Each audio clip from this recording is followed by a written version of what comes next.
Hey YouTube, High Radical here. There's actually quite a few things I'm hoping to get off today.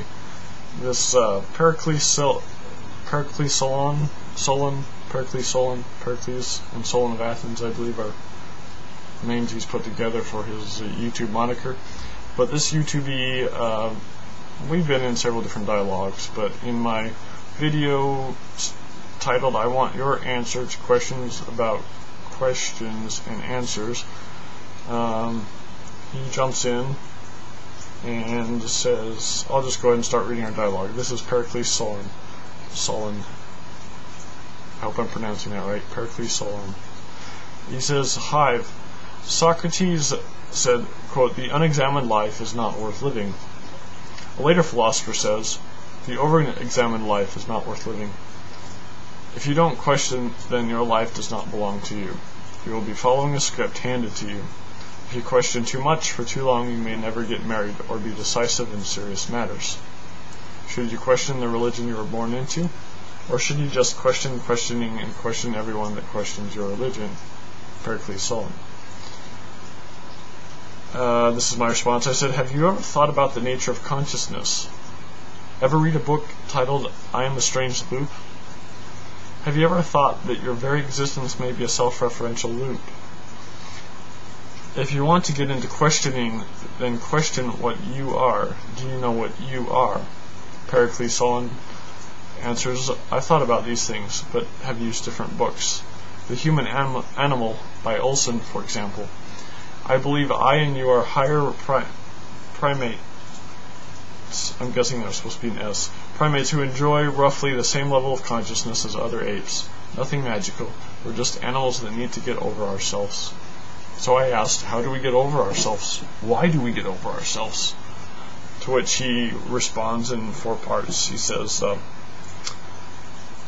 how do we get over ourselves? Stop thinking our species, or any particular member of our species, oneself, has any more deep meaning or purpose or plan than chimps or lice. We are the blind creations of natural selection, chosen for fitness in a hostile world that has brutally extinguished over 99% of the species to have come into existence. Number 2. Another way to de-anthropcentrize, I'm not sure if I'm pronouncing that right, anthropcentrize, is to reject the absurd idea that God or gods are flying, glowing, exalted members of our particular species. There are no gods, let alone exalted primate ones, as Goethe, I'm sorry if I'm sucking up these pronunciations. As man is, so is his God, and thus is God off strangely odd. Number 3. Why get over ourselves? Truth, freedom, and goodness. Humans have a habit of making themselves the center, whether egotistically, socially, tribally, religiously, we're the true one, astronomically, Ptolemy, or even the center of the biosphere. Why should gods be of our species? Periclesolon. Number 4. Decentralizing self, family, tribe, religion, country, race, species, etc. takes the glamour off ourselves and sobers us, as truth is wont to do. This provides a consistent framework for living the golden rule, since this requires using your imagination and effort to shift emphasis and privilege from yourself. Now, I don't know if anybody else noticed, but within that 4-part response he gave, there's some serious contradictions going on there.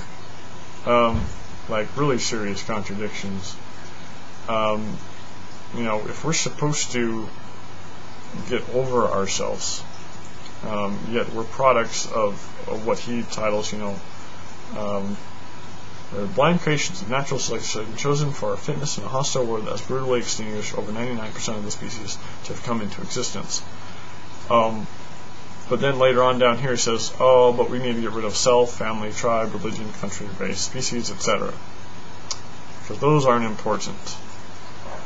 But we're involved in a brutal, hostile world that's extinguished over 99% of the species.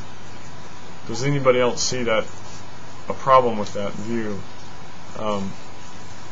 In other words, I'm getting at the whole driving force behind the view of evolution, the view of everything emerging from the blind watchmaker, as it's put by Dawkins, to say that everything emerged from that, but then because you know that, you're supposed to get rid of the very things that have come to be driving that.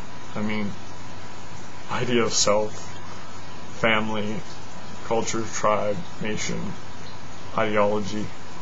I mean, these are the very, very things that enable us to get where we're supposed to be. This is somewhat akin, if you'll work with me on this analogy here, to DNA getting to the point, creating a species that someday we're just like, oh, if we all need to become one, all these different combinations of molecules, let's all just become one, and just why have a DNA structure? Why replicate? Why think we're so important as molecules to have to organize everybody like us?